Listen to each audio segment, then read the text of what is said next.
मनरेगा की जो स्कीम लेके आए थे, वो हमारी जो यूपीए की चेयरपर्सन थी सोनिया गांधी जी और पूर्व प्रधानमंत्री डॉक्टर मनमोहन सिंह एक ऐसी स्कीम लेके आए थे जिसके जरिए लाखों करोड़ों लोगों का इसका फायदा हुआ। कोविड के दौरान भी जब हम लोगों ने देखा कि लोगों के पास रोजगार नहीं था, इसी ने सबसे ज्यादा लोगों को फायदा किया और उसके अंदर बदलाव जो केंद्र सरकार ने किया है, इससे साफ दर्शाता है कि इनको गरीबों से कोई सरोकार नहीं है।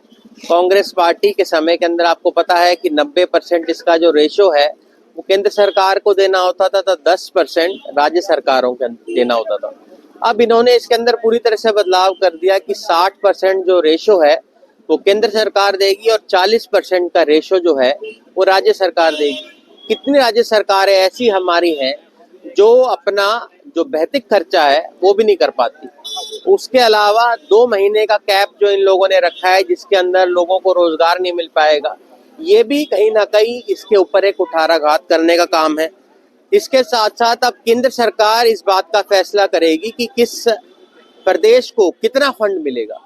तो मुझे लगता है इन सब चीज़ों के जरिए केंद्र सरकार इस मनरेगा की जो स्कीम है इसको कमज़ोर करने का काम कर रही है।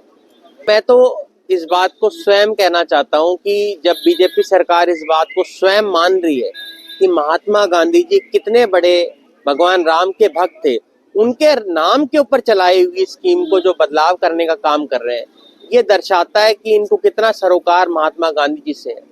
कौन रोक रहा है भाजपा सरकार को कोई नई स्कीम चलाने के लिए भगवान राम के ऊपर? पर भगवान राम के नाम के ऊपर राजनीति करके ये एक स्कीम को कमजोर करने का काम कर रहे हैं। इसको कांग्रेस पार्टी कतई नहीं होने देगी।